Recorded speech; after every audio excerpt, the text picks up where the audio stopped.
पुरस्कार सोहळा 125.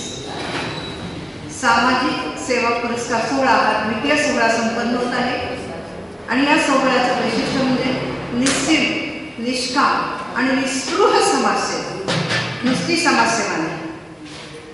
तर या सोहळ्यास प्रस्तुत कार्यक्रमाचे पुरस्कार प्राप्त उत्सवमूर्ती डॉक्टर गिरीश कुलकर्णी स्नेहालयाचे संस्थापक. ही संस्था वेश्या व्यवसायात ओढल्या गेलेल्या महिलांच्या तसेच त्यांच्या बालकांच्या पुनर्वसनाचे काम करणारी देशातील एक अग्रगण्य संस्था आहे. होम ऑफ लव्ह हे या संस्थेचे ब्रीद वाक्य आहे. स्नेहालय ही संस्था गेली 36 वर्षे वंचित अनाथांना सुरक्षित आश्रय, आरोग्य सेवा, कायदेशीर मदत, व्यावसायिक रोजगार, कौशल्य प्रशिक्षण अशा सुविधा निःशुल्क पुरवते. डॉक्टर गिरीश कुलकर्णी यांनी आपल्या आयुष्याचा दिवा समदृष्टीने वंचित उपेक्षित समाजाला माणूस म्हणून जीवदान दिले. त्यांचं या ज्ञान विकास मंडळातर्फे मी हार्दिक स्वागत करते. माणुसकीचं वृंदावन त्यांनी उभं केलं. त्यानंतर ज्यांच्या हस्ते हा पुरस्कार प्रदान होणार आहे तेही तितक्याच तोडीचे कायदेतज्ञ प्राध्यापक उल्हास बापट, भारतीय राज्यघटनेचे तज्ज्ञ म्हणून ओळखले जाणारे, जीवनात नवीनतेचे प्रयोग यशस्वी करून अंतरंगातील आनंदात विहरणारे प्राध्यापक उल्हास बापट यांचंही या ज्ञान विकास मंडळातर्फे मी हार्दिक स्वागत करते. आणि अतिशय ज्याच्यामध्ये कुठलाही स्वार्थ, लोक, निर्मोही सेवा करणाऱ्यासाठी हा पुरस्कार दिला जातो. त्या पुरस्काराची निवड करण्यासाठी या मंडळाचे कार्यवाह प्रसाद चाफेकर यांनी एक समिती स्थापन केली आणि या समितीने एकमुखाने स्नेहालयाची निवड केलेली आहे. त्या समितीचे श्री अनंत जोशी नगर वाचनालयाच्या विश्वस्तचे अध्यक्ष आहेत, ते विश्वस्त मंडळाचे अध्यक्ष आहेत. परत श्री शिवदे सर की ज्यांनी अनेक पुरस्कार मिळवले, ते एक मोठे चित्रकार आहेत, आपण त्यांना चांगलेच ओळखतात, ते शिवदे सर.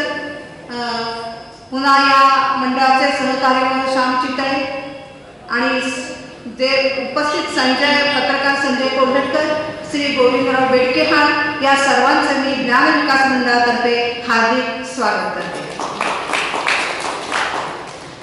आणि या भव्य दिव्य व्यापक विचारातून चैतन्यमय कृतीत उतरलेल्या सामाजिक सेवा पुरस्कार सोहळ्यात उपस्थित सर्व निमंत्रक श्रोते बंधू भगिनी सर्वांचे मी मंगलम, शुभ स्वागतम, शुभ स्वागतम, सुस्वागतम. प्रस्तुत कार्यक्रमाचा प्रारंभ आपण दीप प्रज्वलनाने करूया.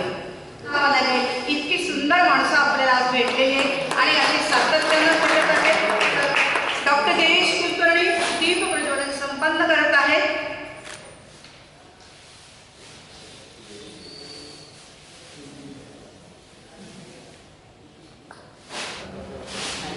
आणि या सामाजिक सेवा पुरस्कारामध्ये हाच उद्देश आहे की सर्वत्र निस्पृहतेचा प्रकाश पसरावा, सर्वत्र निष्कामतेचा प्रकाश पसरावा आणि सर्वत्र बंधुभाव नांदावा. हा बंधुभावनेचा प्रकाश आहे, धर्म जागृतीचा प्रकाश आहे.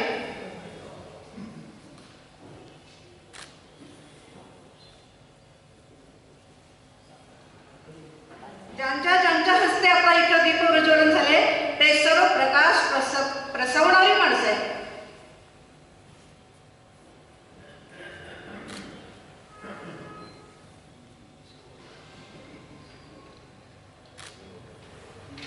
कृतज्ञता कैलासवासी विल म्हणजे कृतीचे औदार्य, विचारांचे सौंदर्य, वाणीचे माधुर्य. विल म्हणजे सत्कृत्य आणि चांगुलपणाचा गाजावाजा. आणि विल म्हणजे श्रमप्रतिष्ठेचा मानदंड. म्हणूनच ते 1952 पासून 1982 पर्यंत सलग 30 वर्षे नगर वाचनालयाच्या कार्यकारिणीवर निवडून आले. छत्रपती शिवाजी वाचनालय कार्यकारिणीवर ते होते. LIC युनियनचे अध्यक्ष होते. सेक्रेटरी म्हणूनही त्यांनी काम पाहिले. वार्ताहर, पत्रकारितेचं कामही त्यांनी अतिशय उत्तमरित्याने केलं. जीवनाभिमुख आणि समाजाभिमुख असं विलांचं व्यक्तिमत्व. आणि प्रसाद चाफेकर हे त्यांचे सुपुत्र सुविद्या. आणि हाच वारसा पुढे चालवण्यासाठी हा पंढरीचा वारकरी पुढे आला. मी पाहते दुपारी 4 वाजल्यापासून त्यांच्या सहवासात आहे. एकटे वन मॅन शो, सगळीकडे खुर्च्या उचलतात, सतरंजा टाकतात, काय काय करत नाहीत ते. बाप रे, एक माणूस इतकं काम करू शकतो हे त्यांनी दाखवून दिलेल्या आपल्या कृतीतून. हा निस्वार्थी कर्मयोग, हा निस्सीम कर्मयोग ज्ञान विकास मंडळाचा उद्देश आहे. आणि त्या उद्देशाला पात्र असे डॉक्टर गिरीश कुलकर्णी आहेत. म्हणूनच आज त्यांचा पुरस्कार सोहळा संपन्न होत आहे. तर यानंतर निष्ठेने, उत्कट भावनेने कुठलंही कार्य करायचं असेल तर त्यासाठी उत्कट भावना आवश्यक असते. जशी भक्तीत उत्कट भावना लागते तशीच कार्यात, कर्मात सुद्धा उत्कट भावना लागते. जे भव्य दिव्य दिसते ते माझे नोहे नोहे, या उंच मांडवाखाली हृदयाचे सिंचन आहे.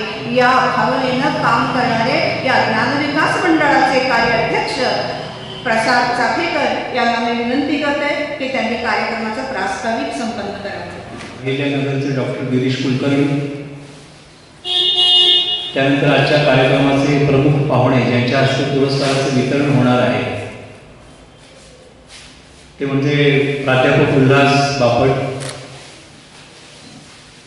आपल्या निवड समितीचे सदस्य अनंत जोशी, आणि दोघं जण आज अनुपस्थित आहेत. ते म्हणजे किशोर गोविंद गडकेळ सर, त्यानंतर संजय कोल्हटकर पत्रकार, त्या दोघेही आलेले नाही. आणि आज आमचे जवळचे स्नेही रवींद्र दादा शिवले, जे समन्वय म्हणून ज्यांनी काम पाहिलं या समितीमध्ये,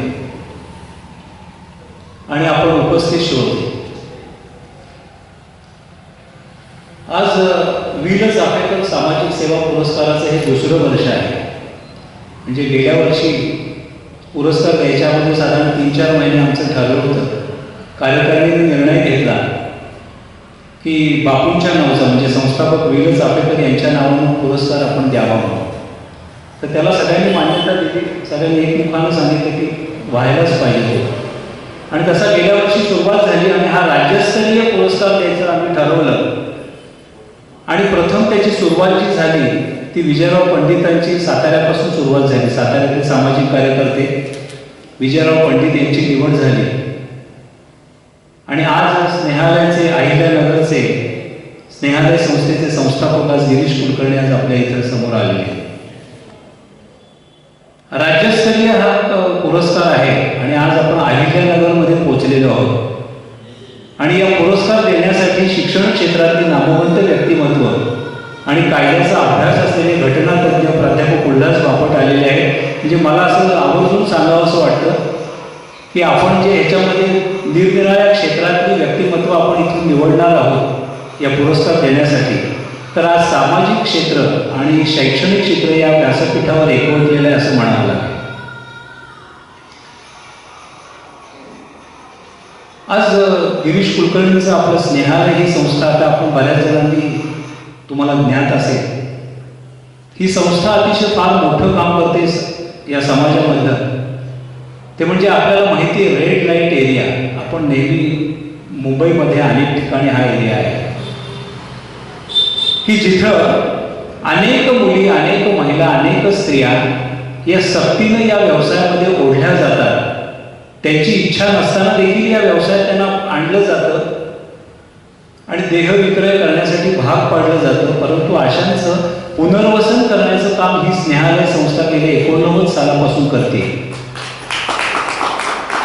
आणि नुसतंच नाहीये तर आपल्याला माहिती त्यांची जी मुलं असतात या विषयांची ती तर समाजापासून अतिशय दुरावलेली असतात. समाज त्यांच्याकडे वेगळ्या दृष्टीनं पाहत असतो. परंतु त्यांना देखील शिक्षण देण्याचं काम ही स्नेहालय संस्था अनेक वर्ष करते आणि ते देखील काहीही पैसे न आकारता. लक्षात ठेवा, फार मोठं काम आहे.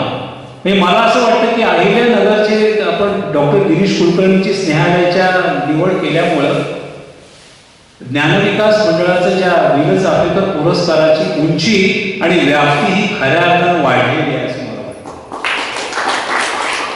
आणि आम्हाला अतिशय अभिमान वाटतो की आज गिरीश कुलकर्णींना अहिल्यानगरच्या स्नेहालयाच्या संस्थेचं त्या संस्थेविषयी मी देखील पूर्वी ऐकलं होतं आणि अशांचा आज आपण साताऱ्यामध्ये बोलून त्यांचा गौरव करतो ही अतिशय आमच्या दृष्टीनं अतिशय अभिमानास्पद अशी गोष्ट आहे.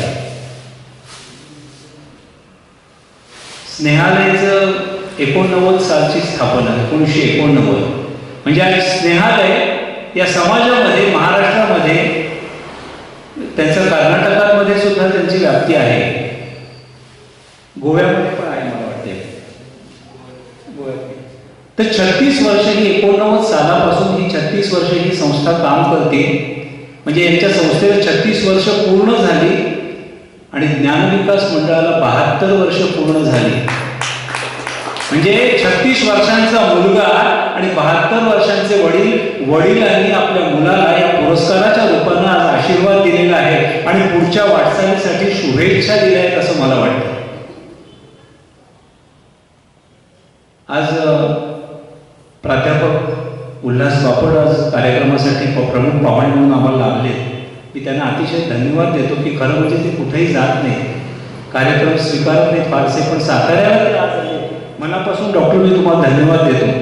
आता श्रोते किती आहेत हे आमच्या हातात नाही, आम्ही आमच्याकडून खूप प्रयत्न करतो, पण आज यूट्यूबवर नुसते क्लिक केल्यावर बापट साहेबांचं जर भाषण मिळत असेल तर तो समर्थ सदनमध्ये कशाला जायचं, अशा विचारांची लोक असल्यामुळे ती जाहीर कार्यक्रमाने येत नाहीत. परंतु बापट साहेबांना आपण ओळखतो, त्यांची एक वेगळी ओळख म्हणजे इंग्लिश स्पीकिंगचे क्लासेस आहेत त्यांची, स्पोकन इंग्लिश लक्ष्मी रस्त्यावर बापट्स अकॅडमी, बापट्स इंग्लिश अकॅडमी ही गेल्या 97-98 पासून सुरू आहे. आणि त्यांनी विक्रम मुख्यतः केला म्हणजे 10 वर्षामध्ये 12,000 विद्यार्थ्यांना इंग्लिश बोलायला शिकवलेलं आहे. खऱ्या अर्थाने विक्रम लक्षात घ्या. पण तरी देखील त्यांनी राज्यशास्त्र सोडलेलं नाहीये, घटनेचा अभ्यास केलेला आहे, MA LLB आहे स्वतः, आणि त्यांनी या राज्यघटनेवर विपुल लेखन केलेलं आहे. त्यांची आजपर्यंत आपण टीव्हीवर अनेक परखड मतं ऐकलेली आहेत. म्हणजे खरी शिवसेना कोणाची, खरी राष्ट्रवादी कोणाची, याच्याबद्दल त्यांनी अतिशय परखड मतं व्यक्त केलेली आहेत आजपर्यंत आपल्याला माहिती आहे. आज त्यांनी देखील या विषयांचा देखील या निमित्तानं उहापोह करावा असं मी त्यांना जरूर सांगेन. तर बापट साहेब आज या कार्यक्रमाला आवर्जून उपस्थित आहेत, त्यामुळे मी त्यांना मनापासून धन्यवाद देतो.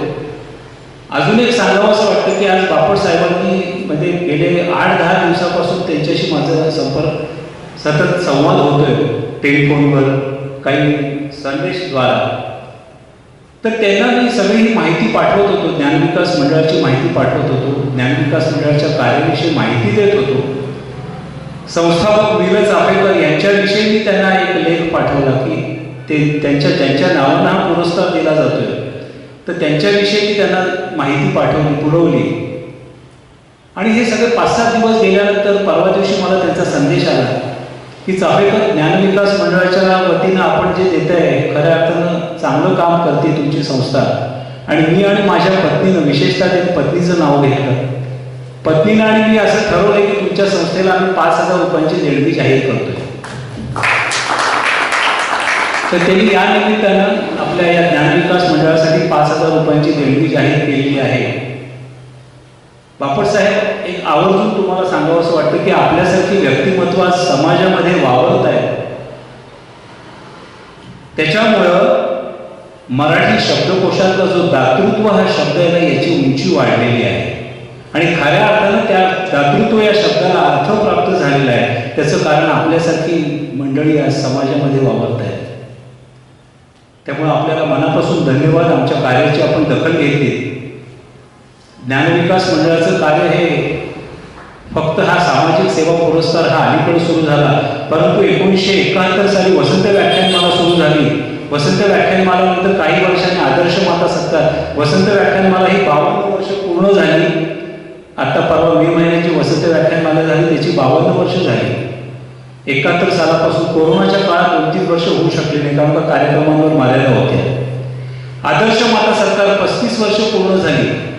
आदर्श मातांचे म्हणजे आता तो सातारा जिल्हा स्तरावर गेला, पूर्वी शहरातल्या मातांचा आपण गौरव करायचो. दरवर्षी 3 ते 4 मातांचा गौरव ज्ञानविकास मंडळ करतं आणि गेले 35 वर्ष हा उपक्रम सातत्यानं सुरू आहे. आजपर्यंत आम्ही 150 पेक्षा जास्त मातांचा गौरव केलेला आहे आदर्श माताच्या माध्यमातून. आणि सातारा जिल्ह्यातून अतिशय काबाड कष्ट केलेले असतो, संस्कारित आपल्या मुलाला ज्यांनी केलं अशा माता आम्हाला मिळतात. आणि आम्हाला अगदी खरोखर कृतकृत्य होतो आम्ही की अशा मातांचा ज्ञानविकास मंडळाच्या व्यासपीठावर गौरव होतो. ही आमच्या दृष्टीनं अतिशय अभिमानास्पद अशी गोष्ट आहे. त्यानंतर गीता पाठांतर स्पर्धा हा एक उपक्रम आमचा चालतो.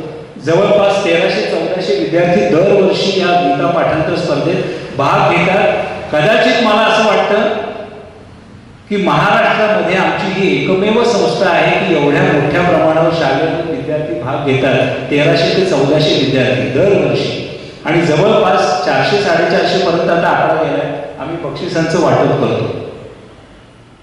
म्हणजे देणारे पाहुणे सुद्धा थकून जातात शेवटी किती बक्षिसं वाटायची. पण हे चालू आहे सातत्याने, हे उपक्रम हे महत्वाचे आहे. बाकी मग 1 वर्षात शैक्षणिक कार्यक्रम, 1 वर्षात सरस्वती व्याख्यानमाला म्हणून एका वाचनालयाच्या वतीनं आम्ही संयुक्त विद्यमानं करतो. कधी कधी काव्य स्पर्धा घेतो, एखादी 1 वर्षात प्रवचनमाला घेतो. साधारणपणे 2 ते 3 महिन्यातून काही ना काहीतरी उपक्रम मंडळाच्या वतीनं हा साताऱ्यामध्ये होत असतो. आणि हे सातत्य आम्ही हे टिकवून आहोत याचा अभिमान वाटतो. तर त्यामुळे अधिक वेळ न घेता हे मी माझं प्रास्ताविक लांबलेलं संपवतो आणि पुढच्या कार्यक्रमाची सूत्र प्रमेलाताई देतो. धन्यवाद.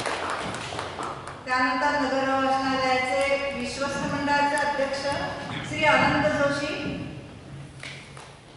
निस्पृह कार्यकर्ते आहेत.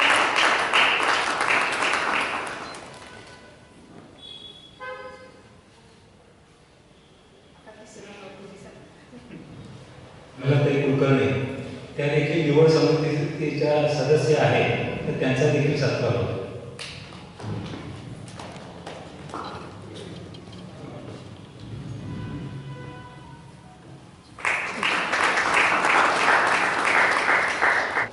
त्यावेळेला आम्ही 4 जण आणि समन्वय शेवटे आमच्या बरोबर होते. त्यामुळे अगदी एका मताने आनंदाने आपण स्नेहालयचे संस्थापक गिरीश कुलकर्णी यांना हा 2य वर्षाचा पुरस्कार द्यायचा असं निश्चित झालं. तर त्यामुळे एकदा तुमचं परत एकदा अभिनंदन करतो.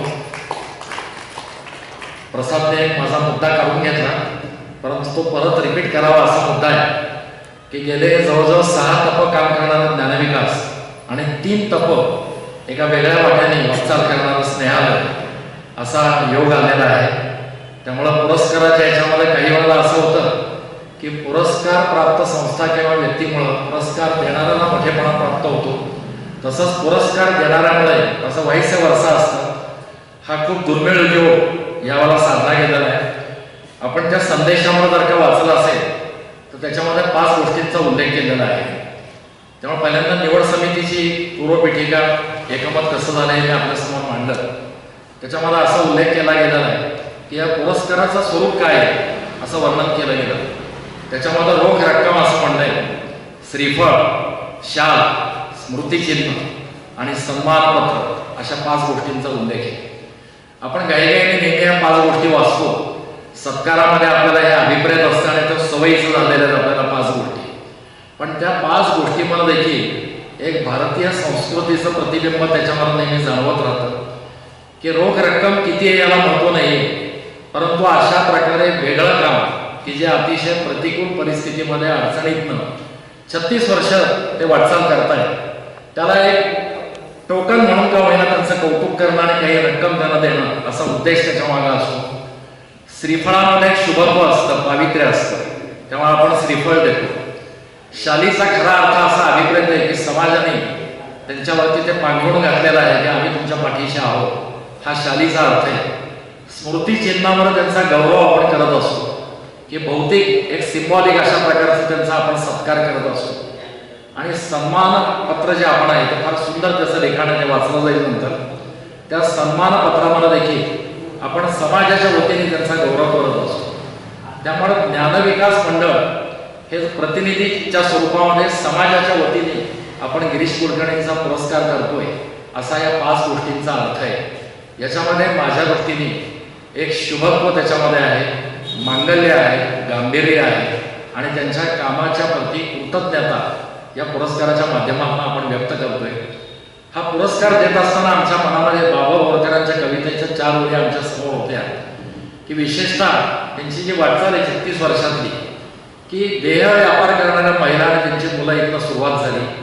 एड्स हे देखील त्यांच्या कामाचं महत्त्वाचं त्यातला अंग आहे. त्याचा अतिशय वेगळा विषय ऑफबीट की ज्याच्याकडे समाज तुच्छतेने बघतो, ज्याला विरोध भरपूर आहे, अशा कामाची सुरुवात करून 36 वर्ष ते या कामामध्ये आहे. तेव्हा मला त्याचं वर्णन असं करावं असं वाटतं बोरकरांच्या शब्दामध्ये, देखणी ती पाऊले जी ध्यास पंथे चालती, वाळवंटातून सुद्धा स्वस्ती पद्मे रेखती, वाळवंटातून सुद्धा स्वस्ती पद्मे रेखती. कामाचं जे स्वरूप आहे, देखणे ते हात ज्यांना निर्मितीचे डोळे, मंगलाने गंधलेले सुंदराचे सोहळे. मला वाटतं या 4 ओळीमध्ये स्नेहालयाचं वर्णन योग्य प्रकारे आपण करतोय. गिरीश कुलकर्णींची मगाशी बराच वेळ मी बोलत होतो, मला असं जाणवत होतं त्यांच्या कामातलं की अतिशय निस्पृह वृत्तीने, कुठल्याही प्रकारच्या अपेक्षा न करता पूर्ण कर्मप्रवृत्त आणि श्रेय निवृत्त अशा प्रकारचं काम ते करतायत. अतिशय साधेपणाने, फार ते बोलत नव्हते, मी त्यांना बरंचसं बोलतं केलं, माहिती विचारली त्यांना. त्यामुळे आपण एका चांगल्या कार्यक्रमाला आपण इथं हजर आहोत. ज्यांच्या हस्ते आपण पुरस्कार देतोय त्यांना आपण दूरदर्शनवरच्या अनेक डिबेटमध्ये घटना तज्ज्ञ म्हणून आणि कायदे तज्ज्ञ म्हणून आपण त्यांना बघितलेलं आहे.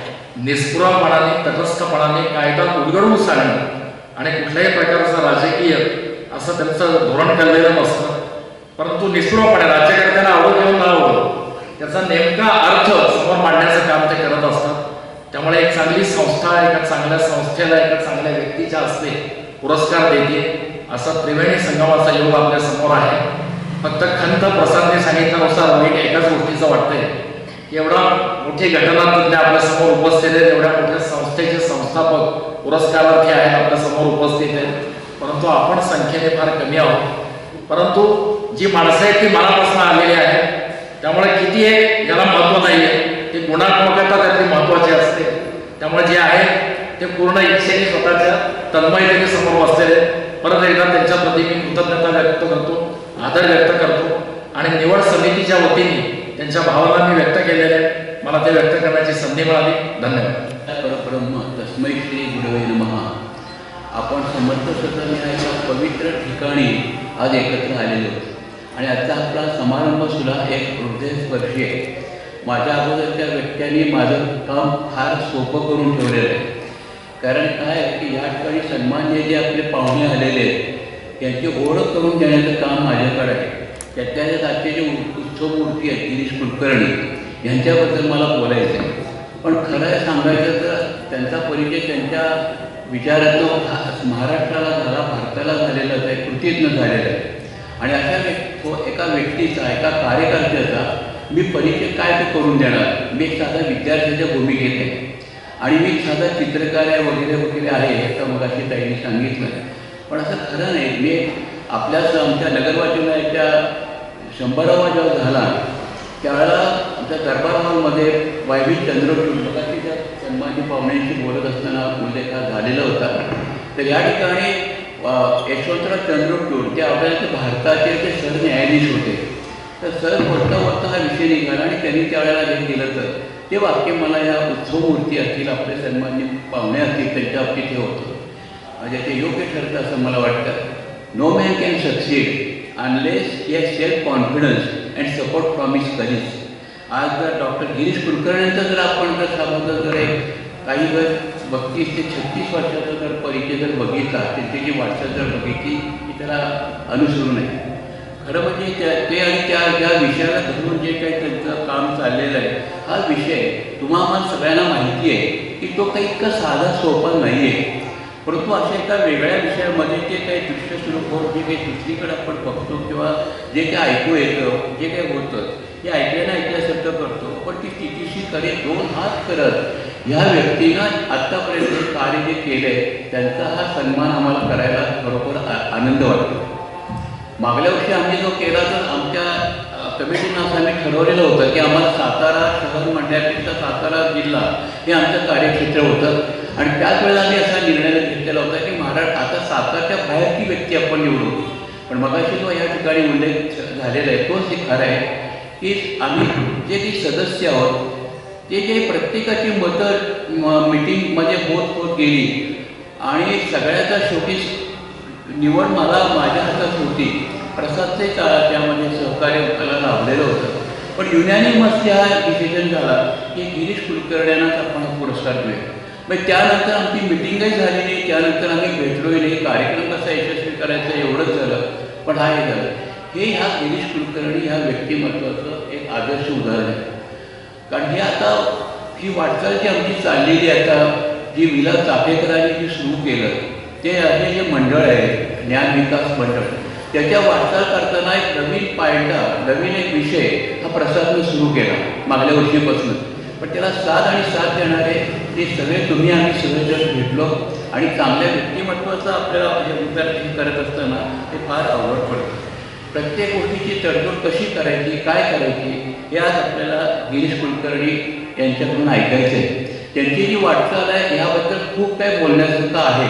कारण गुगलवर म्हणा किंवा इतर म्हणा, मगाशी त्यांच्याशी गप्पा मारत असताना म्हणा, त्यांचा साहसा एक व्यक्तिपरिचय लक्षात आलेला आहे. परंतु असं होतं की त्या व्यक्तीच्या त्यांचं कथन ऐकणं, आत्मकथन ऐकणं ही फार मोठी आपल्याला सगळ्यांच्या दृष्टिकोनातली की सुखावह हे आहे. त्याचप्रमाणे आजचे आपले प्रावण्यांचं सुद्धा उल्हास बापट यांच्या बाबतीमध्ये सुद्धा आपल्याला बरंचसं माहिती आहे. परंतु त्यांच्याकडून त्यांचं आपण ऐकणं एक अधिकारी व्यक्ती आम्हाला लाभली आणि आमच्या उत्सव मूर्तीला एक अधिकार व्यक्तीकडून सत्कार त्याचा होतोय ही आमच्या मंडळाच्या दृष्टिकोनातलं खरोखरच आनंदाची आणि अभिमानाची गोष्ट आहे.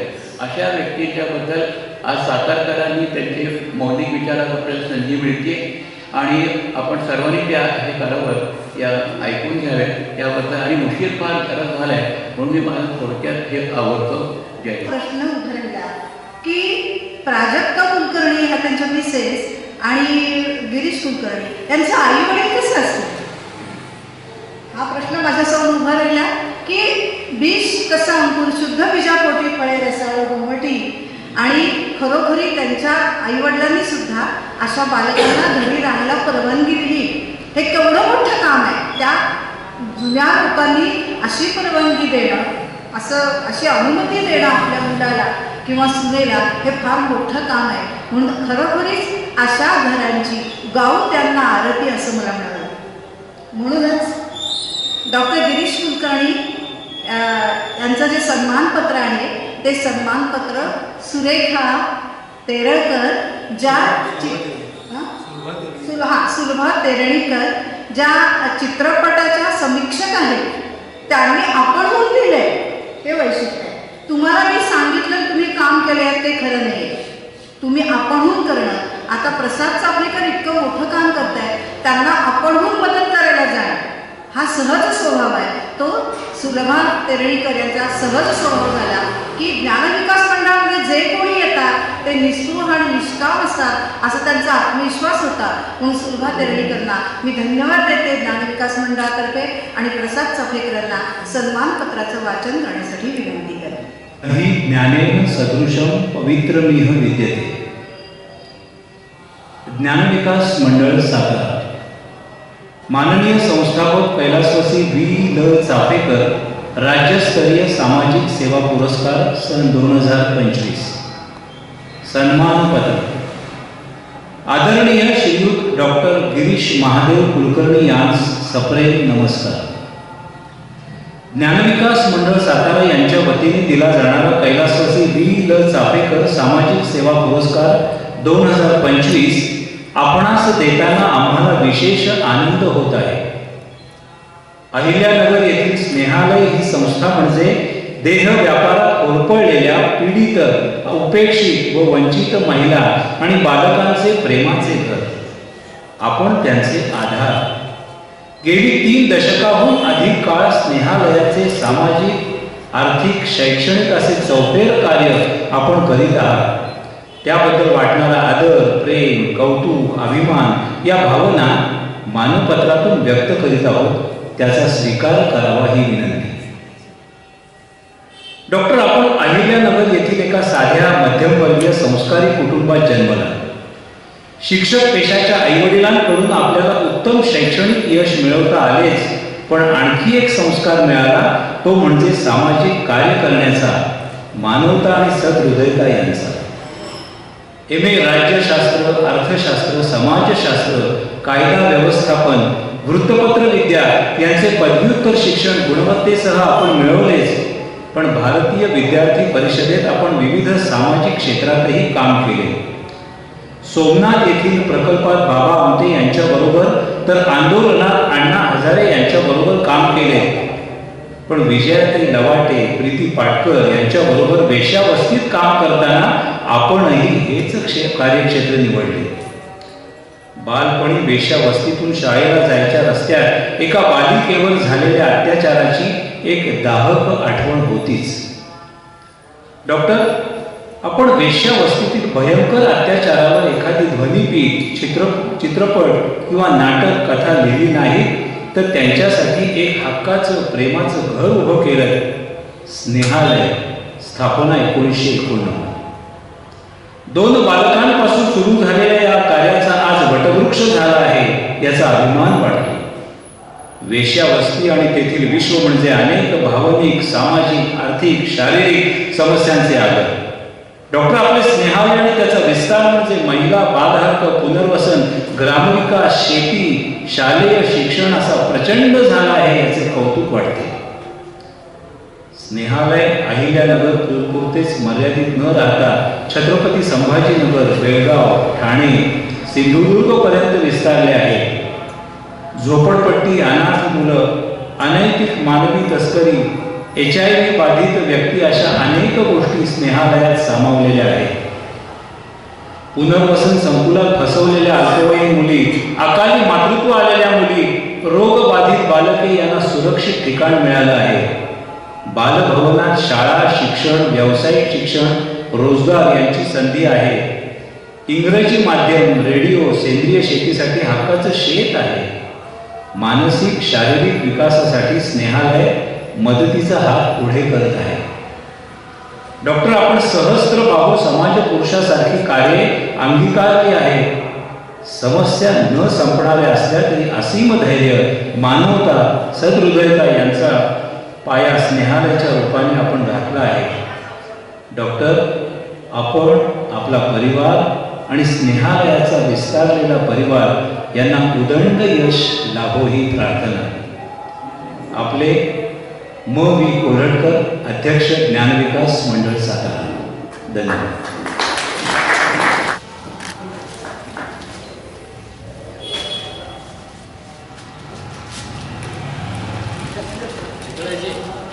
स्मृतिचिन्ह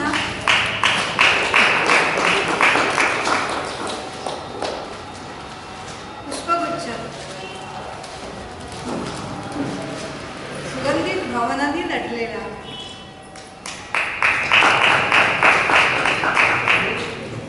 सातारी आमचे साताऱ्याचे कंदी पेढे तोंड गोड करायला अशी गोड कामं होते त्यांच्या. वस्त्रभेट उपदार प्रेमाचे प्रतीक.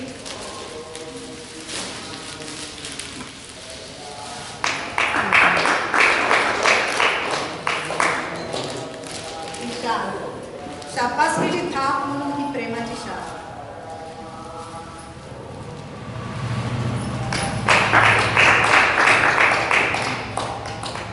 रुपये 11,001चा धनादेश आणि शाल, श्रीफळ, पुष्पगुच्छ हे सगळं जे का देतात हे जोशी सरांनी आपल्याला सांगितलंच. साताऱ्यामध्ये माझे गेले अनेक वर्षांपासूनचे मित्र म्हणजे doctor Jaydeep Chavan. Doctor Jaydeep sir सुद्धा आज आवर्जून त्यांच्या कामातून, व्यावसायिक कामातून वेळ काढून इथे आलेले आहेत. ते नेहमीच न्यायालयाच्या कामाला भेट देत असतात, मदत करत असतात. असे अनेक मान्यवर, चापेकर कुटुंबीय सुद्धा इथे उपस्थित आहेत. हा पुरस्कार न्यायालय परिवाराच्या वतीने स्वीकारताना मला खूप धन्यता वाटते. तुमचं सर्वांचं खूप कृतज्ञ आहे. आणि तुम्ही विशेष एक गोष्ट केलेली आहे जे म्हणजे ज्या व्यक्तीला मी रोज ऐकत असतो, कुठल्याही जो घटनात्मक, संविधानात्मक क्रायसिस असतो त्याच्यावरती एक त्रयस्थ मत, एक अतिशय सखोल मत, असं चिंतन मांडणारा अशी व्यक्तीचे हस्ते मला तो मिळालेला आहे. आपण आत्मा वगैरे गोष्टींवर विश्वास ठेवतो की नाही मला माहित नाही, प्रत्येकाची व्यक्तिगत श्रद्धा असते, पण जर रामशास्त्री प्रभूंचा आत्मा असेल तर तो आज इथे उल्हासजींच्या शरीरामध्ये वास करतोय असं आपण म्हणू शकतो. इतकं परखड भाष्य आणि इतके परखड चिंतन ते नेहमी करत असतात. आणि म्हणून आज येण्याच्या कार्यक्रमाला अजूनही माझ्या उत्सुकतेचा भाग होता की बापट सर काय विचार करतात आणि आपण सर्वजणांनी आज या ठिकाणी या पुरस्काराचं आयोजन केलं. मला खूप आनंद वाटला की जेव्हा बापूंच्या विषयी वाचत होतो तर कैलासवासी विला चापेकर तथा बापू आणि त्यांची पत्नी प्रभावती यांनी जवळपास 70 वर्ष एक संस्था ध्येयवादानं चालवली. आणि तो काळ असा कठीण होता, 1953 पासून हा प्रवास सुरू झाला. तो काळ असा कठीण होता की त्या काळामध्ये एक चाराने गोळा करणं म्हणजे फार मोठी गोष्ट होती. समाजामध्ये गरिबी होती, समाजामध्ये दातृत्वही फारसं नव्हतं. CSR वगैरे अशा सगळ्या कल्पना तर कोणाच्या मनातही आल्या नसतील त्या काळामध्ये की असं काही पुढे घडणार आहे. आणि त्या काळामध्ये 4 आणि 12 गोळा करून सातारा सारख्या गावामध्ये, म्हणजे हे काही पुणे मुंबई नाहीये, इथे काही विमानतळ नव्हता, इथे काही रेल्वेचं स्टेशन नाही की मोठ्या मोठ्या लोकांना या गोष्टी लागतात. तिथे जायचं असेल तर विचारतात हल्ली लोक की तिथे विमानतळ आहे. असा हा आत्ताचा काळ आहे. पण त्या काळामध्ये या ठिकाणी देश पातळीवरचे नेते, साहित्यिक, थोर विचारवंत असे सगळे लोक या मंडळाच्या माध्यमातून या सातारा गावामध्ये आले. आणि मला असं वाटतं की जे काही नुसतं साताऱ्यातच नव्हे तर हे जे लोक इथं आले आणि त्यांनी जे काही इथे संवाद केला त्याचा परिणाम हा सगळ्या महाराष्ट्रावर आणि देशावर झालेला आहे, झालेला होता. आणि म्हणून या मंडळाचं आणि बापूंचं खूप मोठं योगदान सामाजिक प्रबोधनाच्या विषयामध्ये लाभलेलं आहे. मी जेव्हा पाहत होतो की त्यांनी सगळे भेदाभेद भ्रम आमून जसं तुकाराम महाराज म्हणतात तसं सगळ्या विचार प्रवाहांमधल्या लोकांना आणून त्यांचं चिंतन समोर ठेवलं. आणि मला असं वाटतं की समाजामध्ये जी विचारांची घुसळण होणं आवश्यक असते का. आता बापट सरांचा जो विषय आहे लोकशाही, पण ते विचारांच्या घुसळणीचा आणि या लोकशाहीचा अन्योन्य असा संबंध आहे. आणि ते महत्वाचं काम या मंडळानं गेली अनेक वर्ष केलेलं आहे. ते फक्त साताऱ्यापुरतं मर्यादित असं मानता येणार नाही, कारण इथं आलेली माणसं देश पातळीवरची होती आणि ते इथं जे बोलले त्याचा परिणाम देशाच्या समाजकारणावर, राजकारणावर सुद्धा झालेला होता.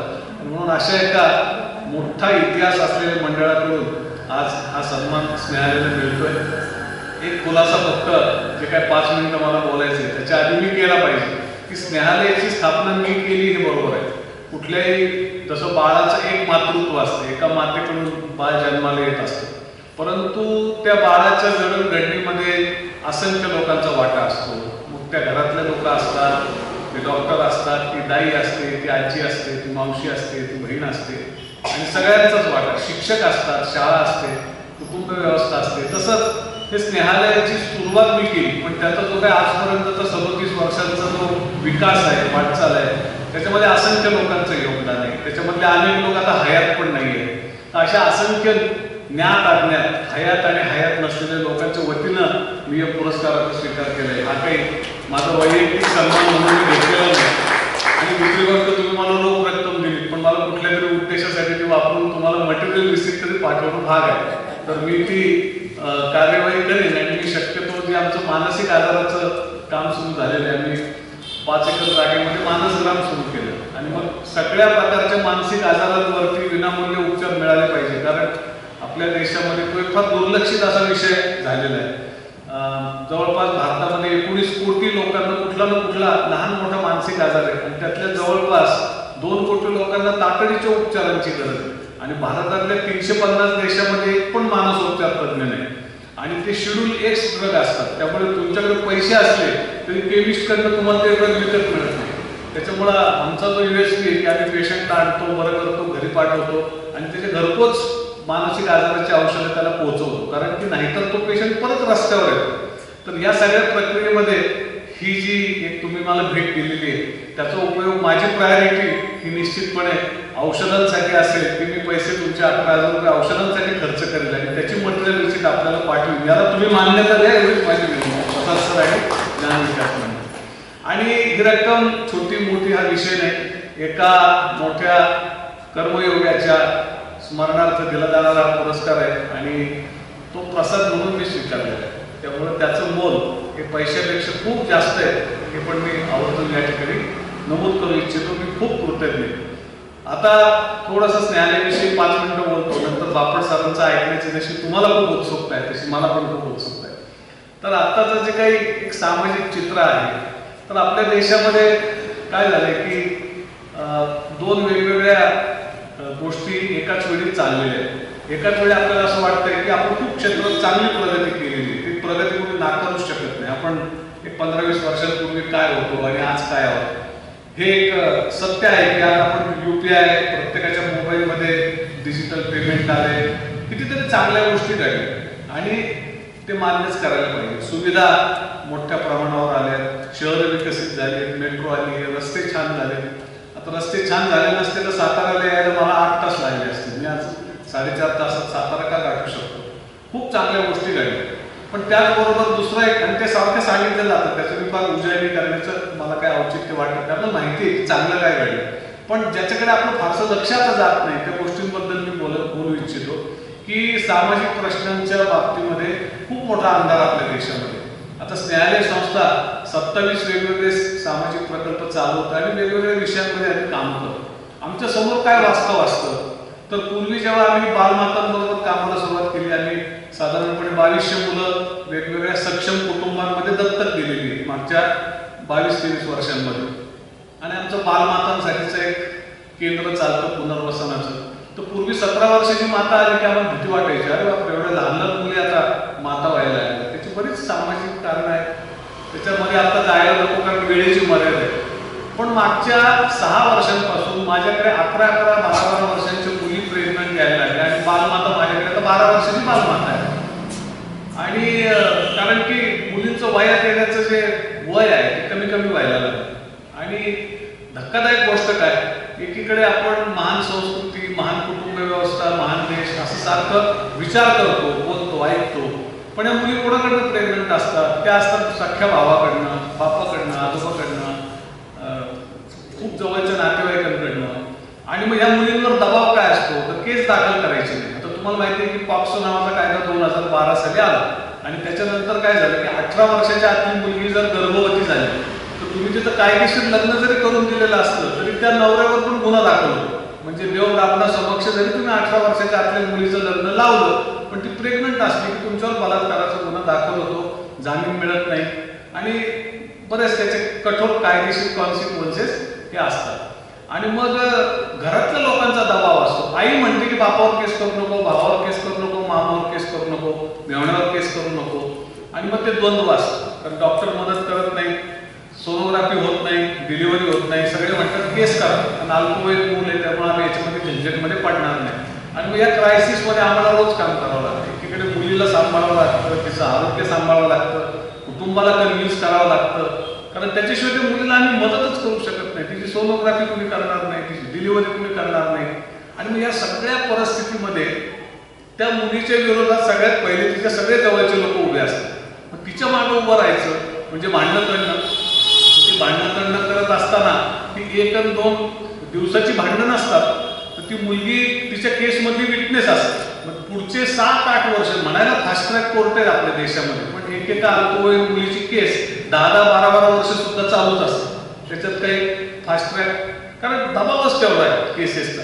आणि मग त्या मुलीला सांभाळावं लागतं, प्रोटेक्ट करावं लागतं, तिच्या सगळ्या गोष्टीमध्ये आपल्याला दखल द्यावी लागते आणि लोकांचा पाठिंबा मिळत नाही. आपण म्हणतो की आपण सध्या खूप देशभक्त लोक वाढलेत असं आपल्याला वाटतं, पण मी तुम्हाला खरंच सांगू इच्छितो की अशा प्रकरणामध्ये जर तुम्ही एखाद्या साक्षीदार पंच शोधायला लागले तर 1 लाख रुपयाचा देणगीदार पटकन मिळतो. अनेक वर्ष संस्था चालवली मी तुम्हाला सांगू शकतो. पण अशा लोकांच्या विरुद्ध जे तुमच्या गावातले ओळखीचे, जवळचे, तोंडाला तोंड पडतंय त्यांच्या विरुद्ध तुम्हाला साक्षीदार पंच मिळतच नाही. आणि मग काय म्हणायचं आपण की आपल्या देशभक्तीचा पुरावा काय असतो की लहान मुली, महिला यांच्यावर अत्याचार होतो, ते आपल्याच बहिणी असतात. आपण रोज प्रतिज्ञा म्हणतो, सारे भारतीय माझे बांधव आहेत, भगिनी आहेत. पण तुम्हाला साक्षीदार पंच व्हायला म्हणलं तर तुम्ही लगेच म्हणता नाही की आमचं काम नाही, आम्ही डॉक्टर, आम्ही वकील, आम्ही चार्टर्ड अकाउंटंट, शिक्षक, प्रोफेसर, उद्योजक, व्यावसायिक, अमुक तमुक, पण आमचं ते काम नाही. हे काम कोणाचं आहे? ज्या देशामध्ये सिव्हिल सोसायटी कुठल्याही कायदेशीर कर्तव्याला जागत नाही तो देश जागा तरी कसा होणार, तो देश महान तरी कसा होणार, हा प्रश्न आहे. म्हणून एवढी 140-142 कोटीची गर्दी आपल्या देशामध्ये आहे. तर त्याचं रूपांतर एका सिव्हिल सोसायटीमध्ये करता येईल का? त्याच्याशिवाय भारतामध्ये इतके चांगले कायदे आहेत, आपल्या राज्यघटनेमध्ये सगळे मूलभूत अधिकार दिलेले आहेत, त्याचा लाभ आपण सगळे घेतो. पण किती लोक मूलभूत 11 कर्तव्य वाचतात आणि त्याप्रमाणे आपल्या कर्तव्याला जागायचा प्रयत्न करतात? किती पालक हे आपल्या मुलाला सांगतात की बाबा एक वेळ अधिकाराचा उपभोग घेऊ नको, पण त्या घटनेने तुला 11 कर्तव्य सांगितले ते पार पाडायला चुकू नको, असं किती पालक सांगतात? मग खरंच सुजाण पालकत्वाच्या बाबतीत आपण कुठं आहोत? हे सगळे गुंतागुंतीचे महत्वाचे प्रश्न आहेत. दरवर्षी 20 लाख मुलींची गर्भावस्थेत हत्या होते. दरवर्षी 3 लाख मुली आणि बायका शरीर विक्रयाच्या आंतरराष्ट्रीय बाजारपेठेमध्ये विकल्या जातात भारतामधून. हे युनिफेम सांगते, कोणाची त्रयस्थाची आकडेवारी नाही. युनिफेम म्हणजे युनोची महिलांसाठी काम करणारी संस्था. जसं युनिसेफ हे मुलांसाठी काम करतं, तसं युनिफेम हे महिलांसाठी काम करतं. ही त्यांची आकडेवारी आहे. अजूनही आपल्या भारतामध्ये जवळपास 74 जिल्ह्यांमध्ये मोठ्या प्रमाणावर बालविवाह लागतात. आणि वाईट गोष्ट म्हणजे महाराष्ट्रातले 9 जिल्हे त्याच्यामध्ये, त्याच्यात आमचा अहमदनगर जिल्हा सुद्धा आहे. आता त्याच्यामध्ये सामाजिक प्रथा आहेत, परंपरा आहेत, काही धर्मांची मान्यता आहे की puberty age is age of marriage, मुलगी वयात आली की लग्न केलं पाहिजे, ते समजलं पाहिजे. आदिवासी समाजामध्ये तर अशी पद्धत आहे की मुलगा मुलगीच लग्न ठरवतात, आईबाप ठरवत नाही. मग त्यांना मुलं बाळा होतात आणि मग जेव्हा पैसे येतात तेव्हा आईबाप पण मुलं मिळून आईबापाचं लग्न लावतात. आणि ह्याच्यात कोणाला काही वावगं वाटत नाही. आदिवासी समाजाच्या वेगळ्या चालीरीती परंपरा आपल्या देशामध्ये आहेत. पण तिथं सुद्धा आता असं होतं की कायदेशीर लग्न आहे, नवरा बायको आहे आणि नवरा आतमध्ये आहे, कारण की मुलगी 18 वर्षाच्या आतच आई झालेली आहे, मातृत्व तिच्यावर लादले गेले. आणि मग तो डबा घेऊन उभा असतो. पोलीस स्टेशनमध्ये बायको नातेवाईक सगळे डबा घेऊन उभा असतात की डबा द्या आमच्या माणसाला आणि त्याची जामिनावर सुटका करा. तर एकीकडे आपण कायद्याच्या बाबतीत खूप पुरोगामी झालोय. सामाजिक स्थिती ही आपली अजूनही मध्ययुगाच्या मदतीचे जरा पाय अडकलेले आहेत, अशी काहीशी आपली सामाजिक परिस्थिती आहे. आणि सिव्हिल सोसायटीचे फार मोठे प्रश्न आहेत. अजूनही ज्या विषयात आम्ही काम करतो, स्नेहालयाने काम काय केलं तर स्नेहालयाने सगळ्यात महत्त्वाचे 3 बदल घडवले. आमच्या रिहॅब सेंटरमध्ये पुनर्वसन संकुलामध्ये सध्या 400 मुलं आहेत, निम्मे मुलं HIV बाधित आहेत. आतापर्यंत 4000 मुलांना आम्ही पायावर उभं केलेलं आहे. आणि महिलांचं सक्षमीकरण खूप चांगल्या प्रकारे आम्ही केले.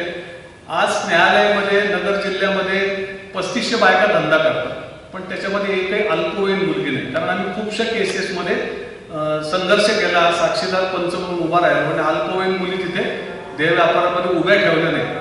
आणि ह्याच्यासाठी आम्ही छोट्या छोट्या ट्रिक वापरल्या. आम्ही मोठ्या बायकांचं संघटन केलं, त्यांना स्नेहालयाचं लाईफ मेंबर केलं. आज स्नेहालयाच्या अध्यक्षा जया जोगदंड नावाची वेश्या व्यवसायातली महिला आहे, जिने 25 वर्ष देह व्यापार केला. ती आज आमच्या अध्यक्ष आहे. ती आज आमच्या सगळ्या कामाचं नेतृत्व करते. प्रीती सेक्रेटरी आहे, गीता खजिनदार आहे. 13 महिला आमचं नेतृत्व करतात. मला सांगायचं हे आहे की आम्ही या महिलांना असं सांगितलं की बघा, नवीन लहान मुलगी व्यवसायामध्ये आली, कारण आपल्या देशामध्ये मोठं स्थित्यंतर घडतंय, प्रचंड शहरीकरण होतंय, नैसर्गिक आपत्ती येत आहेत, शहरं बिन चेहऱ्याची होत चालली. मागचं पुन्हा 30 वर्षापूर्वीचं तुम्ही आठवा, आजचं आठवा, त्याला चेहरा नाही राहिला स्वतःचा. मग अशा ठिकाणी काय होतं की ट्रॅफिकिंग होतं, अत्याचार होतात, समाजाचा दबाव अनिष्ट लोकांवरचा कमी होत जातो. आणि त्यातून देह व्यापारामध्ये आता गरज असली की पुरवठा होतो. तर बाजाराला गरज आहे म्हणून लहान लहान अल्पवयीन मुली बाजारामध्ये हर प्रकारे आणून त्यांना वापरलं जातं. कुठनं येतं त्या मुली? सामाजिक सर्वेक्षण केलं तर लक्षात येईल की बहुतांश मुली सामाजिक दृष्ट्याचे मागास वर्ग आहेत, आर्थिक दृष्ट्याचे मागास वर्ग आहेत, किंवा आर्थिक दृष्टीनं प्रगतिशील नसलेले असे विभाग आहेत, तिथून त्या मुली येतात. दुष्काळ आला, नैसर्गिक आपत्ती आली, मोठ्या संख्येने महिला आणि मुली देह व्यापारामध्ये आलेले दिसतात. तर हे सगळं चित्र आहे. आम्ही महिलांना सांगितलं की लहान मुली आल्या तर तुम्ही विरोध करा, कारण लहान मुली तुमचे गिराईक चोरून घेणार, तुम्हाला गिराईक मिळणार नाही. लहान मुली 13, 14, 12 वर्षाच्या जर आल्या तर 35, 40 वर्षाच्या बाईला काही तेवढं गिराईक मिळत नाही, कारण गिरायकाचा ओढा लहान मुलींकडे असतो. तर तुम्ही विरोध करा. आणि मग आमच्या बायकांनी बंड करून, उठाव करून आम्हाला टीप दिल्या, आम्ही त्या पोलिसांना दिल्या. कधी आम्हीच मुली रेस्क्यू केल्या, कधी पोलिसांच्या मदतीने केल्या. परत 3500 बायका देह व्यापारामध्ये, पण त्याच्यामध्ये एक अल्पवयीन मुलगी नाही. ही आमची खूप मोठी उपलब्धी. आणि आम्ही अशा सोशल टॅक्टिक्स सांगितल्या की काय केलं म्हणजे अल्पवयीन मुलींना देह व्यापारातून बाहेर काढता येईल. खरं तर पॉक्सो सारखा कायदा आत्ता झाला, त्याच्या आधी इटपा इमॉरल ट्रॅफिकिंग प्रिव्हेन्शन ऍक्ट झाला, त्याच्या आधी juvenile justice care and protection act आला, त्याच्या आधी IPC होता, त्याचा आता नव्या कायद्यामध्ये रूपांतर झालेलं आहे. या सगळ्या कायद्यांमध्ये ह्युमन ट्रॅफिकिंग, महिला आणि मुलांची तस्करी किंवा देह व्यापारासाठी त्यांचा गैरवापर हे सगळे गंभीर गुन्हे होते. पण ते सगळं कायद्याच्या पुस्तकामध्ये होतं, प्रत्यक्षामध्ये काय होतं. आत्ता तुम्ही कामाठीपुऱ्यात चला मुंबईला, आत्ता तुम्ही बुधवार शुक्रवार पेठेत चला, तिथे तुम्हाला कितीतरी लहान मुली दिसतील आणि प्रत्येकाला वाटतं पोलिसने काहीतरी केलं पाहिजे. पोलीस काय करेल? किती नागरिक असतात की जे पुढवून तक्रार दाखल करतात आणि म्हणतात मी अनुभवी मुलगी पाहिजे, माझी तक्रार घ्या. कोणी म्हणत नाही. प्रत्येकजण बिझी आहे आणि प्रत्येकाला वाटतं की हे दुसऱ्याचं काम आहे. हा आपला आत्ताचा फार मोठा प्रश्न आहे. आणि कितीतरी वेळा लोकांना आम्ही म्हणतो अरे लहान मुलगी पाहिजे, ते म्हणतात नाही लहान वाटत नाही. आता लोकांना आम्ही सांगतो कारण त्या विषयाला खूप वर्ष काम केलं की लहान लहान मुलींना आणून त्यांना हार्मोनचे इंजेक्शन दिले जातात. जसं कोंबड्या असतात पोल्ट्री फार्ममध्ये, त्यांना असं कोंबड्यांना फुगवलं जातं, त्यांचं वजन वाढवलं जातं. तशा लहान लहान मुलींना हे हार्मोनचे इंजेक्शन देऊन मोठं केलं जातं आणि त्यांच्यामुळे बघितल्यावर असं वाटतं नाही अरे ही 20-22 वर्षाची मुलगी वाटते, पण ती असते 15-16 वर्षाची, 14-15 वर्षाची. तर हे जे काही एक सामाजिक वास्तव आहे याच्यावर आम्ही काम केलं आणि त्याच्यामुळे नगर जिल्हा पहिला असा जिल्हा झाला ज्याच्यात 3500 बायका धंदा करतात पण हे काही अल्पवयीन नाही. त्यानंतर आम्ही दुसरी गोष्ट केली, सेकंड जनरेशन प्रॉस्टिट्यूशन पूर्ण बंद केलं. म्हणजे महिलेची मुलगी परत वेश्या व्यवसायात येणार, तिचा मुलगा त्याच व्यवसायाशी संबंधित गोष्टी करणार, हे पण आम्ही थांबवण्यामध्ये आम्हाला यश आलं. आणि तिसरी गोष्ट म्हणजे लालबत्ती भागामध्ये HIV एड्सचं जे प्रमाण आहे ते रोखण्यामध्ये आम्हाला खूप यश आलं. आम्ही गुप्तरोपचार 0% करून टाकले आणि त्याचं महत्त्वाचं कारण आम्ही महिलांना जे फिमेल कंडोम होते ते वापरायला प्रवृत्त केले. कारण या सगळ्या विषयांवर समाजात फार कमी मोकळेपणाने बोललं जातं, परंतु महिलांना HIV होणार की नाही होणार हे पुरुषाच्या दयेवर अवलंबून होतं. पुरुषांनी जर गर्भनिरोधक वापरलं तर त्या बाईला एड्स होणार नाही. आणि आम्ही त्या महिलांना हे ट्रेनिंग दिलं की तुम्ही फिमेल कंडोम कसं वापरू शकता, स्वतःचा बचाव कसा करू शकता. आणि म्हणून आज जवळपास सगळ्या महिलांचं जर एक स्टॅटिस्टिक्स काढलं तर 0.01% एवढंच HIVचं प्रिव्हिलन्स त्याच्यामध्ये उरलेलं आहे. तर अशा काही काही गोष्टी न्यायालयाने केल्या आणि त्याचबरोबर आम्हाला हे माहिती होतं की आम्ही एकट्याने खूप काम करून चालणार नाही, आम्हाला बरोबर समाजाला घेऊन काम केलं पाहिजे. आणि आपला देश खूप मोठा, समाज खूप मोठा आहे, त्यामुळे आम्ही असंख्य नवोदित संस्था आणि कार्यकर्त्यांचं सक्षमीकरण करतो. आता सुद्धा आमची एक कार्यशाळा चालली आहे, 170 संस्था आल्या. त्यांना अनेक लोक हौशीने संस्था काढतात पण संस्था चालवणं फार अवघड आहे, संस्था शाश्वत करणं फार अवघड आहे. आणि मग त्यासाठी काय तंत्रमंत्र पाहिजे, कंप्लायन्सेस कोणते लागतात, हे सगळ्या गोष्टी आम्ही शिकवतो. आणि अशा असंख्य संस्था जेव्हा देशातल्या प्रत्येक अंधाऱ्या कोपऱ्यामध्ये उभ्या राहतील तेव्हा तिथे एक छोटीशी ज्योत प्रज्वलित होईल आणि अशा असंख्य ज्योती जेव्हा एकत्र येतील तेव्हा या समाजातला जो अंधार आहे तो दूर होणार आहे. आणि याची आम्हाला जाणीव आहे कारण जे सामाजिक प्रश्न आहेत ते आपल्याला सामाजिक चळवळीच्या माध्यमातूनच सोडवावे लागतात. सरकार फार तर कायदा करून मोकळं होऊन जाईल, चांगला पुरोगामी कायदा करेल, पण ते कायद्यात अंमलबजावणी कोण करणार? त्याच्यासाठी सामाजिक चळवळीची गरज असते. जसं की आम्ही उडान नावाचा प्रकल्प राबवतो आणि आम्ही असं ठरवलं की 31 डिसेंबर 2027 नंतर आमच्या अहिल्यानगर जिल्ह्यामध्ये एकही बालविवाह लागणार नाही. आम्ही 1200 बालविवाह थांबवले मागच्या 5 वर्षामध्ये. आणि आमचं असं म्हणणं आहे की प्रत्येक जिल्ह्यामध्ये अशी चळवळ सुरू झाली पाहिजे. मग त्यांना ट्रेनिंग, मग त्यांना देणगीदार उपलब्ध करून देणं, कामाचं स्वरूप त्यांना ट्रेनिंग देणं, हे सगळं काम आम्ही करतो. तर अशा प्रकारच्या कामामध्ये न्यायालय आहे. आता न्यायालय स्वतःचे प्रकल्प वाढवत नाही, फार बोलत नाही. आम्ही मानसिक आरोग्यापासून पर्यावरणापर्यंत आमिर खानच्या पाणी फाउंडेशनमध्ये शेती, पाणी, सेंद्रिय शेती अशा विषयांमध्ये पण त्यांच्याबरोबर आम्ही काम करतो. त्याचबरोबर आत्ता उल्लेख झाला, पूर्वीच्या काळामध्ये लोकांच्या अधिकारांसाठी आम्ही अण्णा हजारेंबरोबर सुद्धा काम केलेलं आहे. आम्ही तरुण लोकांबरोबर त्यांना पर्पज देण्याचं काम करतो. कारण बरेच प्रश्न आहेत, सगळ्यात मोठा प्रश्न काय तर तरुण लोकांना पर्पज कोण देणार? एक चांगलं स्वतःचं जीवन बदलायचंय, समाजाचे प्रश्न बदलायचे, देशाच्या प्रश्नांना ऍड्रेस करायचे, तर असं पर्पज देणं, असं उद्देश देणं हे खूप मोठं आव्हानात्मक काम आहे. आम्ही युवक शिबिरं घेतो, सायकल यात्रा काढतो आणि काहीतरी चांगलं तरुणाईबरोबर काम करायचा प्रयत्न करतो. 2021 मध्ये आपल्या भारताच्या स्वातंत्र्याचा अमृत महोत्सव होता आणि खूप इव्हेंट चालले होते. मग आम्ही काय केलं, आम्ही 150 मुलांना सायकलवर नगरमधून थेट बांगलादेशच्या नोआखालीपर्यंत नेले आणि त्यांना आम्ही 500 बदल घडवणारी माणसं आणि संस्था दाखवल्या. तरुणाईला जर आपण कल्पनांनी समृद्ध केलं ना तर ते या समाजाचं जे सामाजिक आणि आर्थिक दारिद्र्य आहे ते दूर करू शकतात, हे आमच्या लक्षात आलेलं आहे. म्हणून आम्ही आता इतरांच्या बरोबर त्यांच्या क्षमता विकासामध्ये काम करायचा प्रयत्न करतो. आणि मला आज या ठिकाणी तुम्ही बोलवलं, मला या ठिकाणी फक्त मी बीज रूपाने आम्ही काय करतो ते सांगितलं. मला सगळं सांगण्यासाठी तेवढा वेळ आज कमी आहे आणि आपल्याला सगळ्यांना बापट सरांना ऐकायचं आहे याची मलाही जाणीव आहे. पण मी आपल्या सगळ्यांना विनंती करतो, आपल्याला जेव्हा शक्य होईल तेव्हा आपण नगरला या. नगरमध्येच न्यायालय आहे, पुण्यामध्ये कात्रजमध्ये आमचा एक प्रकल्प आहे, खाली बेळगावमध्ये एक सेंटर आहे, त्याचबरोबर आमचं ठाणे जिल्ह्यात शहापूर तालुक्यामध्ये कातकरी लोकांबरोबर नवीन काम सुरू झालं आहे. आम्ही तिथे एक मियावाकी जंगल केले. छत्रपती संभाजीनगर जिल्ह्यामध्ये झोपडपट्टीमध्ये आम्ही काम करतो. नगरच्या 8 झोपडपट्ट्यात 2000 मुलांबरोबर आमचं रोज काम चालतं. एका झोपडपट्टीचा आम्ही पूर्ण पुनर्विकास हाताशी घेतला.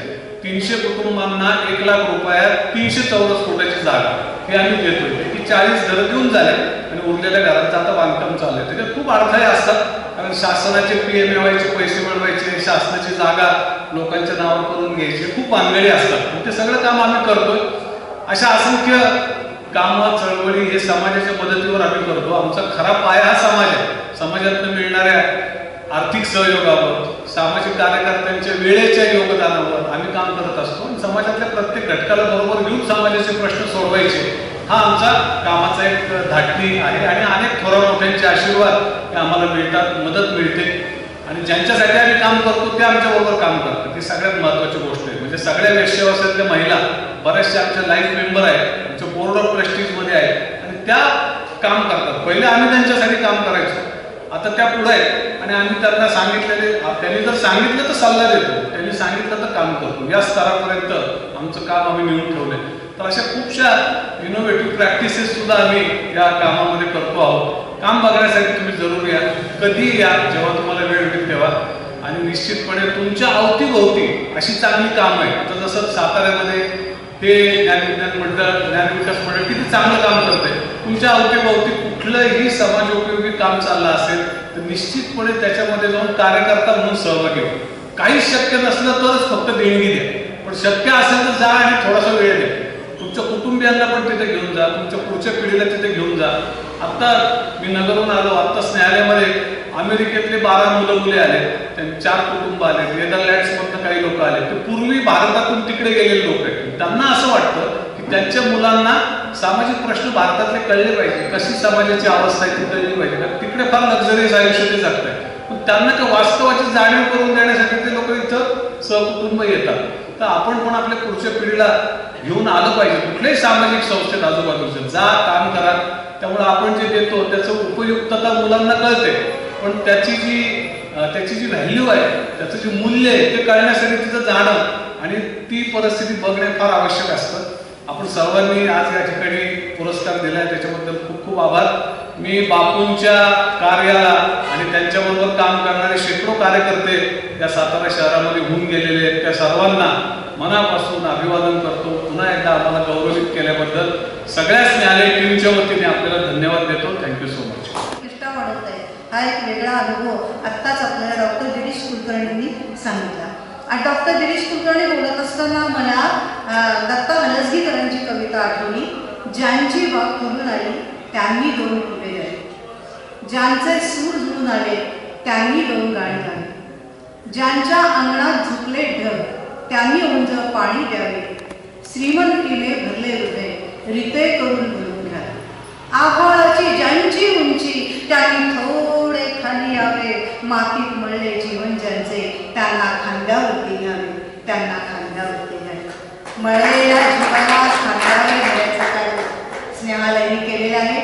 यानंतर आजच्या कार्यक्रमाचे प्रमुख पाहुणे माननीय कायदेतज्ञ उल्हास बापट यांचा परिचय, ज्ञानविकास मंडळाचे सहकार्यवाह श्याम चितळे करून दिली, तशी मी त्यांना विनंती करते.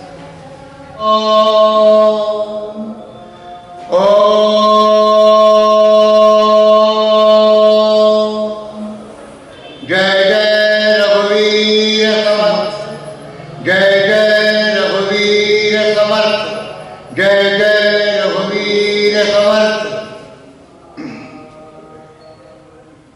माननीय उपस्थित अतिथी वृंद आणि संचालक ज्ञानविकास मंडळ सातारा आणि समस्त श्रोत्रवृंद आणि समस्त देहधारी देवी देवतांना माझा प्रणाम.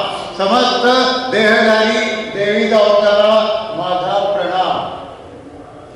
आज एक विशेष प्रयोजन.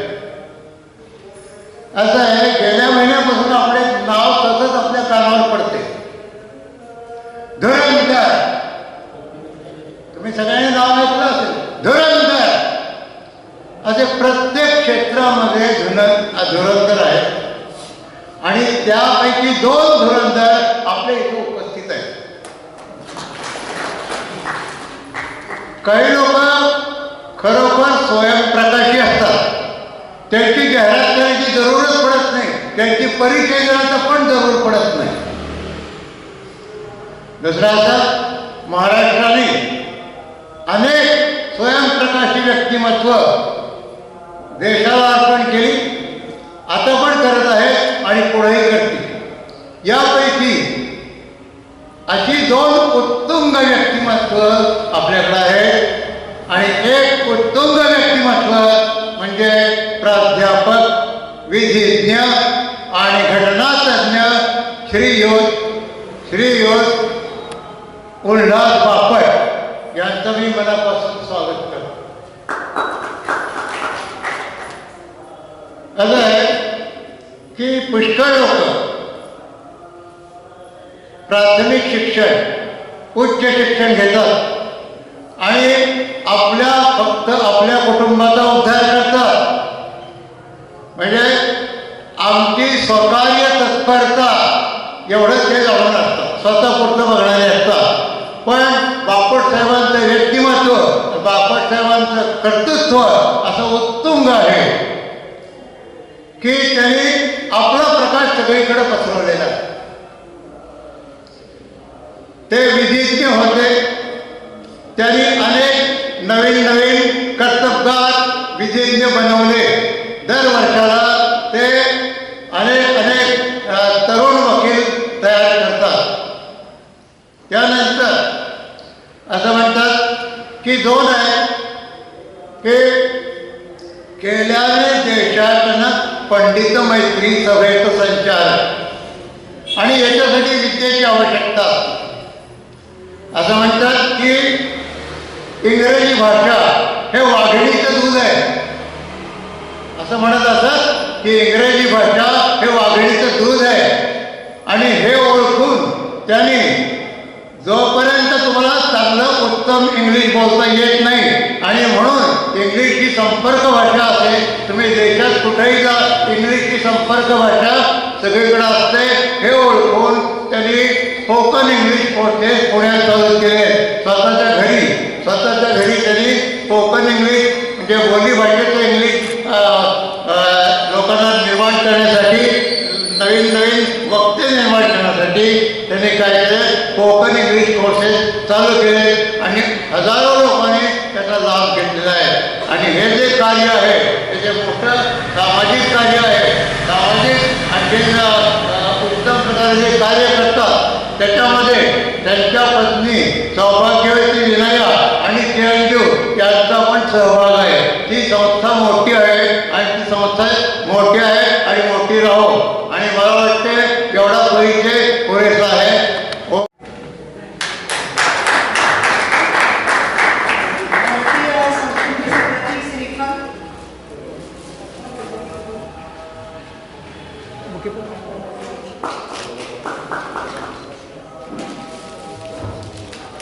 वस्त्रदान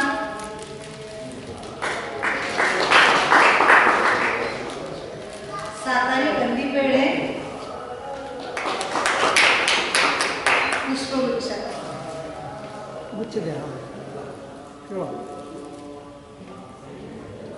आणि ज्ञानविकास मंडळाचा समोर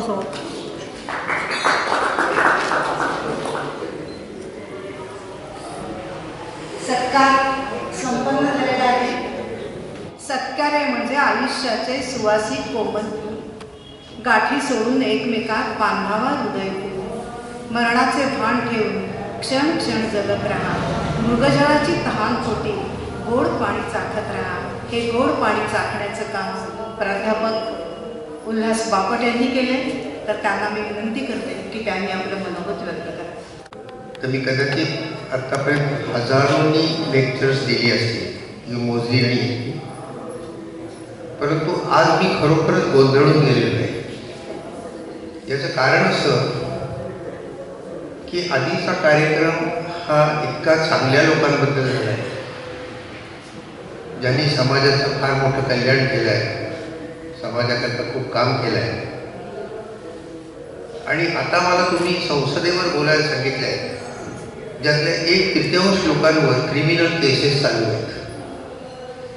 कोणावर रेपची केस चालू आहे, कोणा खुनाची केस चालू आहे, डेकॉल्टीची केस चालू आहे. तेव्हा एकदम सज्जन लोकांच्या सागरातून एकदम दुर्जन लोकांच्या इकडे येण्यासारखं काहीतरी होत आहे. वेळ खूप झालेली आहे, त्यामुळे मी मोजून 15-20 मिनिटं बोलणार आहे. संसदीय लोकशाही पुढची आव्हानं असा साधारण विषय मला दिलेला आहे. एक गोष्ट लक्षात घ्या की संपूर्ण तिसऱ्या जगामध्ये, तिसरं जग म्हणजे आशिया खंड, आफ्रिका खंड आणि लॅटिन अमेरिका, ज्याला आपण डेव्हलपिंग वर्ल्ड म्हणतो, 120 देश आहेत जवळजवळ. या 120 देशांमध्ये भारत हा एकच देश असा आहे की ज्याच्यामध्ये 75 वर्षाहून जास्त काळ एकाच राज्यघटनेखाली लोकशाही चालली आहे. त्यामुळे रुपर्ट इमर्सन नावाचा एक फार मोठा सायंटिस्ट आहे, पॉलिटिकल सायंटिस्ट अमेरिकेतला, त्यांनी असं म्हटलं आहे की failure of democracy is the common experience of mankind, success of democracy is an exception. आणि त्यांनी असं म्हटलं आहे की भारत हा तिसऱ्या जगातला हा एक्सेप्शनल देश आहे की जिथे लोकशाही चालली. आज 18वी लोकसभा आहे, 15वे निवडून आलेले राष्ट्रपती आहेत, 15वे निवडून आलेले पंतप्रधान आहेत, 26वे चीफ इलेक्शन कमिशनर आहेत, 53वे चीफ जस्टिस ऑफ इंडिया आहेत. तेव्हा लोकशाही आहे याच्यात काही शंका नाही अजिबात. फक्त एक यांनी विषय मला दिला, त्याच्यात एक सुधारणा करतो. त्यांनी संसदीय लोकशाही असं म्हटलं आहे. हल्ली राज्यशास्त्रामध्ये संसदीय लोकशाही म्हणत नाही. लोकशाहीचे 2 भाग होतात, एक अध्यक्षीय आणि एक संसदीय. अध्यक्षीय लोकशाही का म्हणतात तर तिथे अध्यक्ष हे सगळ्यात महत्त्वाचे असतात, म्हणून त्यांना अध्यक्षीय लोकशाही म्हणतात. संसदीय लोकशाही का म्हणायची की तिथे संसद सगळ्यात जास्त महत्त्वाची होती. ही परिस्थिती आता पूर्णपणे बदलली. संसद ही सगळ्यात महत्त्वाची राहिलेली नाही आहे. 20व्या शतकामध्ये संसदेचा बरेचसे अधिकार हे कॅबिनेटकडे आले आणि कॅबिनेटकडनं ते पंतप्रधानांकडे गेले.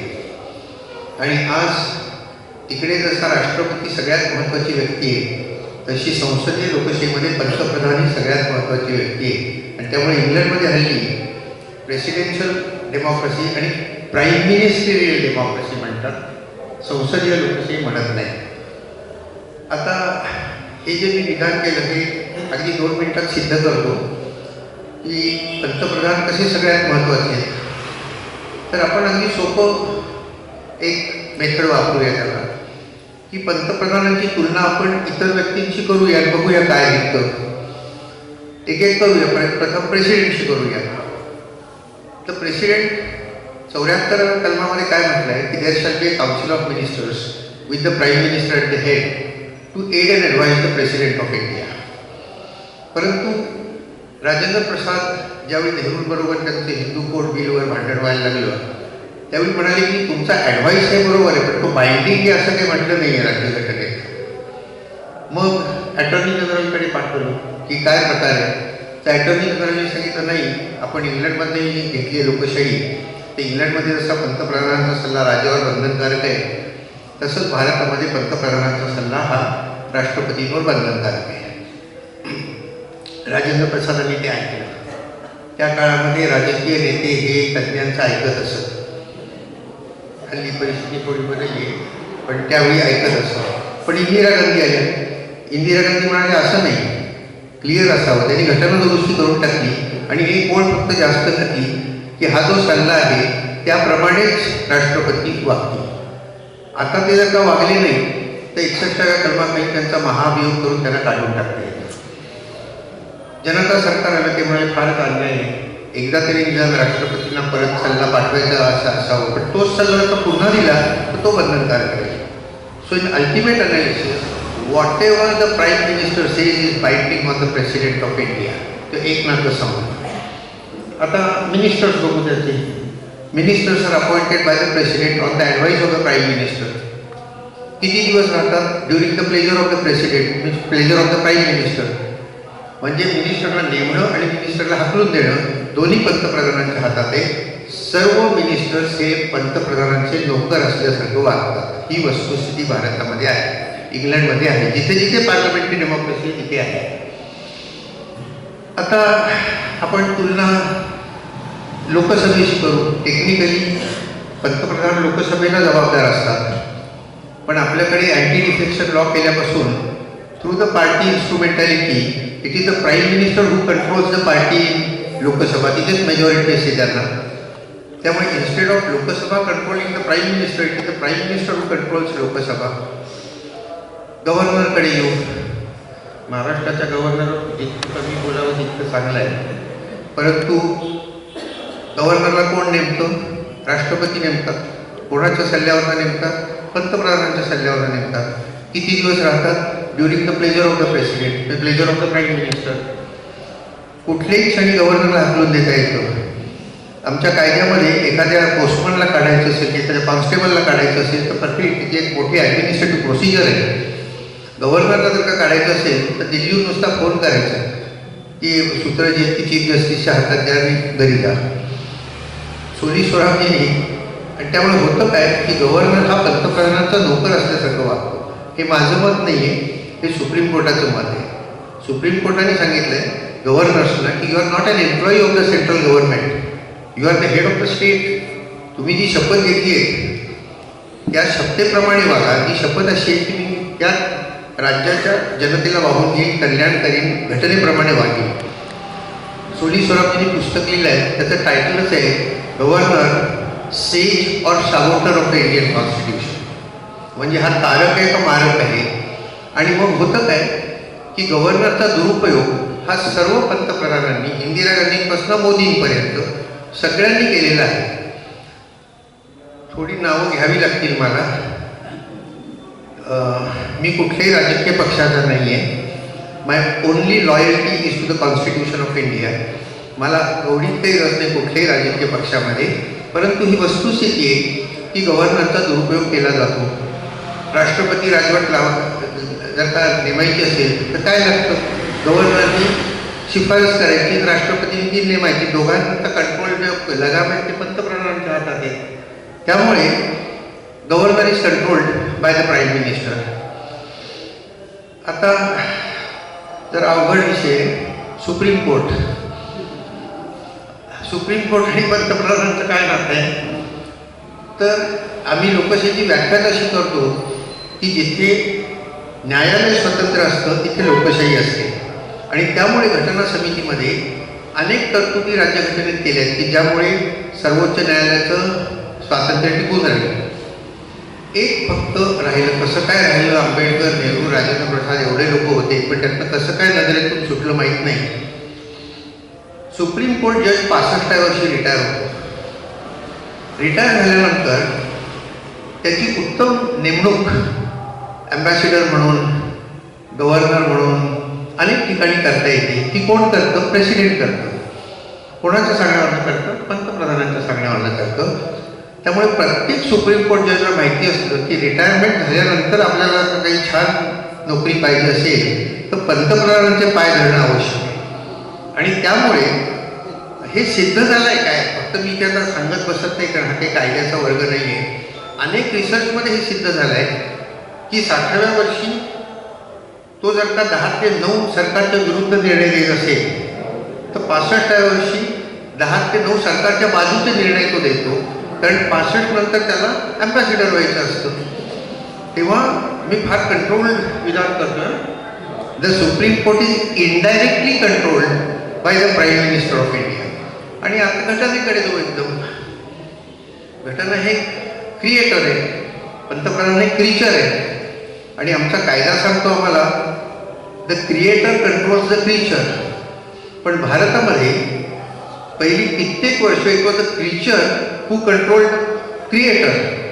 विशेषतः राजीव गांधी जेव्हा 1990 साली बाहेर गेले, म्हणजे आधी नेहरू, नंतर इंदिरा गांधी, नंतर राजीव गांधी, दोन्ही गृहांमध्ये 2/3 बहुमत होतं. त्यामुळे मनात आलं की राज्यघटना बदलता येत असेल.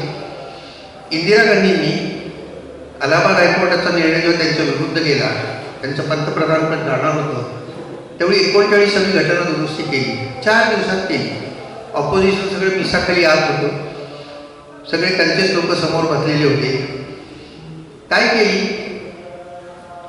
भारतामध्ये रूल ऑफ लॉ आहे, म्हणजे from the prime minister to the constable everybody is equal in the eyes of law. परंतु त्यांनी असं केलं की पंतप्रधानांची इलेक्शन जर का असेल तर कुठल्याच कोर्टात भारतातल्या जाता येणार नाही, अशी ती घटना दुरुस्ती होती. अत्यंत अनडेमोक्रॅटिक होती, पण ही लोकसभेत एका दिवसात पास झाली, राज्यसभेत एका दिवसात पास झाली. तिसऱ्या दिवशी अर्ध्या घटक राज्यांची विधानसभा बोलवण्यात आल्या आणि त्यांनी पास केलं. आणि चौथ्या दिवशी प्रेसिडेंटने त्याच्यावर सही, प्रेसिडेंटला नाही म्हणता येत नाही घटना दुरुस्ती विधेयकाला, 4 दिवसात घटना दुरुस्ती केली. अमेरिकेत जर का घटना दुरुस्ती करायची असेल तर ॲव्हरेज 2 वर्ष लागतात. अनेक ठिकाणी चर्चा होतात, विद्यापीठात होतात, सेनेटमध्ये होतात, हाऊस ऑफ रिप्रेझेंटेटिव्हमध्ये होतात आणि मग घटना दुरुस्ती होते. आपल्याकडे 4 दिवसात केली. त्यावेळी मी लॉच्या विद्यार्थ्यांना सांगत असे की गिनेस बुक ऑफ वर्ल्ड रेकॉर्ड्समध्ये लिहायला हरकत नाही, the fastest constitutional amendment in the world Indira गांधींनी केली. पण मोदींनी हे रेकॉर्ड मोडलं. इकॉनॉमिक विकर सेक्शनची जी घटना दुरुस्ती केली आहे ती 2च दिवसात केली. मंगळवारी सकाळी लोकसभेत मांडली, संध्याकाळी पास. बुधवारी राज्यसभेत मांडली, संध्याकाळी पास. आणि त्याच दिवशी धावत राष्ट्रपतींकडे गेली. दुसऱ्याच दिवशी इंदिरा गांधींची बरीच रेकॉर्ड मोदींनी मोडली आहेत. मी फार डिटेल्समध्ये जात नाही, कारण मला जिवंत पुण्याला परत जायचं आहे. हल्ली 2 गट झाले, तर कुठेही बोलायचं की मला इतकं संकट वाटतं. काही वेळा तुम्हाला विचारतात की तुम्हाला प्रोटेक्शन नाही का ते. म्हटलं कसलं प्रोटेक्शन? परवा मी आणि माझ्या मिसेस अलिबागला गेलो होतो भाषण द्यायला. तर रिसॉर्टमध्ये गेलो, तर रिसॉर्टवाल्याने मला विचारलं की तुमची सिक्युरिटीची किती माणसं? म्हटलं सिक्युरिटी कशाला? मला इंग्लिश शिकवणं हाही गुन्हा नाही आहे आणि राज्यघटना शिकवणं हाही गुन्हा नाही आहे. सज्जन मनुष्य आहे, सिक्युरिटी कशा करता पाहिजे? माझी सिक्युरिटी म्हणजे बायको आली बरोबर तेवढीच सिक्युरिटी आहे म्हटलं. Point is the prime minister controls the president, the prime minister controls his own ministers, the prime minister controls Lok Sabha, the prime minister indirectly controls the Supreme Court of India, the prime minister controls the governors, and the prime minister also controls the constitution of India. तर निर्विवाद आहे की पंतप्रधान ही सगळ्यात महत्त्वाची व्यक्ती भारतात आहे. आता 5 मिनिटात मी कुठे संपवतोय माझं. कशामुळे टिकली ही लोकशाही? आधारस्तंभ काय आहे त्या लोकशाहीचा? तर सगळ्यात मोठा आधारस्तंभ म्हणजे द कॉन्स्टिट्यूशन ऑफ इंडिया. 3 वर्ष प्रचंड काम करून 284 लोकांनी ही राज्यघटना लिहिली. It's a masterpiece of legislation. अनेक देशातून आपण चांगल्या फक्त गोष्टी घेतल्या. अमेरिकेतून फंडामेंटल राईट्स घेतले, इंग्लंडमधून पार्लमेंटरी डेमोक्रेसी घेतली, कॅनडातनं किंवा ऑस्ट्रेलियातनं 3 याद्या घेतल्या, आयर्लंडमधनं डायरेक्टिव्ह प्रिन्सिपल्स घेतली. अशा सगळीकडनं चांगल्या गोष्टी घेतल्या आणि ही राज्यघटना तयार केली. ही राज्यघटना हा पाया आहे सगळ्या आपल्या लोकशाहीचा. एक. दुसरं आधारस्तंभ जो आहे त्याबद्दल खूप दुमत होऊ शकतं, तो आहे पंडित नेहरू. पहिली 17 वर्ष ते पंतप्रधान होते भारताचे आणि या 17 वर्षात लोकशाहीची मुळे इतकी खोल गेली की आता लोकशाही रिप्लेस करता येणं अशक्य आहे. सध्या नेहरूंना थोडी नावं ठेवायची फॅशन आहे, त्यामुळे मी त्याच्यावर आता जास्त बोलत नाही. परंतु नेहरूंवर नावं ठेवायच्या आधी नेहरू किंवा गांधी काय होते हे वाचणं आवश्यक आहे. त्यानंतर त्याच्यावर बोललं तर जास्त चांगलं आहे. तिसरी गोष्ट म्हणजे सुप्रीम कोर्ट ऑफ इंडिया. नागरिकांच्या बाजूने असंख्य निर्णय, त्यांच्या मूलभूत अधिकारांच्या संरक्षणाची जबाबदारी ही सुप्रीम कोर्टाने घेतली. पण इथे आणखी एक गोष्ट तुम्हाला सांगतो. संस्था ही त्या संस्थेत काम करणारी जी लोक असतात त्यांच्यामुळे तयार होते. त्यामुळे सुप्रीम कोर्टात ज्या वकिलांनी आर्ग्युमेंट्स केली त्यांची नावं फार महत्त्वाची आहेत. आणि त्याच्यात सगळ्यात महत्त्वाचं नाव माझ्या मते नानी पालखीवाला. आपल्या देशामध्ये खूप उलटपालट चाललं होतं. घटना दुरुस्ती करण्याचा अधिकार संसदेला आहे का नाही? सुरुवातीला सांगितलं आहे, मग गोलकनाथ केसमध्ये निर्णय बदलला, मग 24वी राज्यघटना दुरुस्ती झाली आणि ती केस केशवानंद भारती खटल्यामध्ये पुढे आली. तुम्हाला आश्चर्य वाटेल, नानी पालखीवाला 13 जजेस समोर 32 दिवस आर्ग्युमेंट करत होते. आम्हाला एक लेक्चर द्यायचं असेल तर त्याची तयारी करावी लागते. ही व्यक्ती 13 सुप्रीम कोर्ट जजेस समोर 32 दिवस आर्ग्युमेंट करत होते. दुसऱ्या बाजूला तसेच मोठे वकील होते, शिरवाई होते, त्यांनी 20 दिवस आर्ग्युमेंट केलं. 55 दिवस आर्ग्युमेंट झालं आणि सुप्रीम कोर्टाने निर्णय दिला, थिन मेजॉरिटी, रेप्रेझेंटेटिव्ह मेजॉरिटी 13 ते 7 विरुद्ध 6, की parliament can amend any part of the Indian constitution but it cannot amend the basic structure of the Indian constitution. आणि बेसिक स्ट्रक्चर काय ते सुप्रीम कोर्ट म्हणाला आम्ही ठरवणार. फेडरलिझम आहे, लोकशाही आहे, सेक्युलरिझम आहे. आता उद्या जर का कोणी असं म्हणाले की भारत हे हिंदू राज्य करायचं आहे तर नाही करता येणार. ती घटना दुरुस्ती घटनाबाह्य ठरवली जाते. लक्षात घ्या, घटना दुरुस्ती जरी तुम्ही केली तरी ती बेसिक स्ट्रक्चरच्या विरुद्ध जात असेल तर त्याला घटनाबाह्य ठरवण्याचा अधिकार सुप्रीम कोर्टाला आहे. आणि आत्तापर्यंत अशा अनेक घटना दुरुस्त्या घटनाबाह्य ठरवल्या गेल्या आहेत. 42व्या घटना दुरुस्तीचा काही भाग, 52व्या घटना दुरुस्तीचा काही भाग राजीव गांधींच्या काळात झाली, पहिली इंदिरा गांधींच्या काळात झाली. आत्ता मोदींच्या काळात 99वी घटना दुरुस्ती जी झाली ती सुप्रीम कोर्टाचे जजेस नेमायची जी कमिटी होती ती घटनाबाह्य ठरवली गेली. तेव्हा कुठेही घटनेच्या मूलतत्वांशी विरोधी, आत्म्याच्या विरोधी जर का काही कोणी करायला लागलं तर सुप्रीम कोर्ट त्याला नाही म्हणतं. हे 24 एप्रिल 1973 रोजी हा जो निकाल लागला सुप्रीम कोर्टाचा, म्हणजे आता 50 वर्ष होऊन गेली त्याला, त्यामुळे भारताची लोकशाही टिकली. अर्थात त्याच्यानंतरचं इलेक्शन कमिशन, काल परवापर्यंत मला इलेक्शन कमिशनवर खूप विश्वास होता, हल्ली थोडा कमी झाला आहे माझा विश्वास त्याच्यावरचा. इलेक्शन कमिशनची नेमणूक कोण करतं? प्रेसिडेंट करतात. कोणाच्या सांगण्यावरनं करतात? पंतप्रधानांच्या सांगण्यावरनं करतात. केव्हा रिटायर होतात? 65ला रिटायर होतात. पुढे चांगली जागा कोण देतं? पंतप्रधान देतात. तेव्हा हे सगळे जे इलेक्शन कमिशनर असतात किती गंभीर चेहरा करून बोलले तरी हल्ली जगाला कळायला लागलं आहे की काहीतरी त्याच्या मागे दुसरा हेतू असू शकतो. एक लक्षात घ्या, TN शेषन हे एक जर का चीफ इलेक्शन कमिशनर सोडले तर आत्तापर्यंत जे 26 लोक झाले, तुम्ही रस्त्यावर विचारून बघा, एकाचंही नाव लोकांना माहिती नसतं. TN शेषन माहिती असतो. कारण TN शेषनला का माहिती असतो? नरसिंहराव जेव्हा पंतप्रधान होते तेव्हा त्यांनी त्यांना सांगितलं की या तारखांना निवडणुका घ्या. TN शेषननी सांगितलं की who are you to tell me, I am the chief election commissioner, I decide कुठल्या तारखा आहेत, पंतप्रधान नाही. आज ही हिंमत आहे का आत्ताच्या चीफ इलेक्शन कमिशनर? नाही आहे. तेव्हा TN शेषनचाही उल्लेख कुठे करायला पाहिजे. मग मीडिया, बारीक साईड काही झालं, कोण कोणाच्या घरी चोरून गेलं इथपर्यंत सगळं येतं. दुसऱ्या दिवशी किती कोणी कोटीचे किती व्यवहार कोणी केले हे येतं.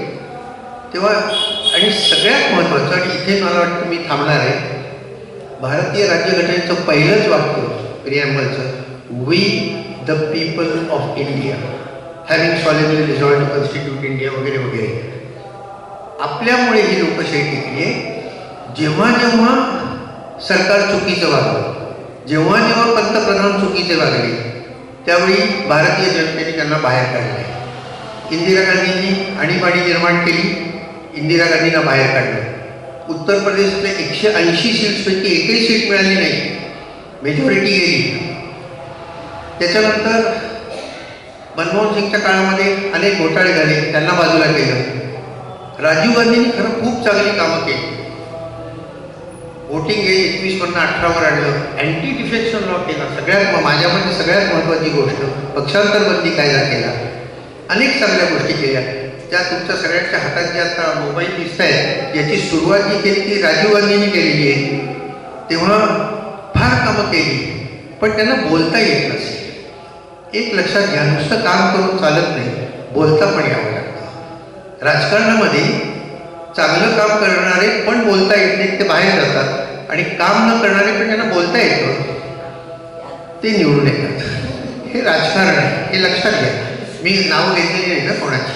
तुमच्या डोक्यात काहीतरी बंदीसारखी नावं आली असतील, मी कोणाची नावं घेतलेली नाही. मी राज्यशास्त्राचं एक तत्त्व तुम्हाला फक्त सांगितलं आणि शेवटचं वाक्य सांगतो जे आंबेडकरांचं आहे आणि थांबतो.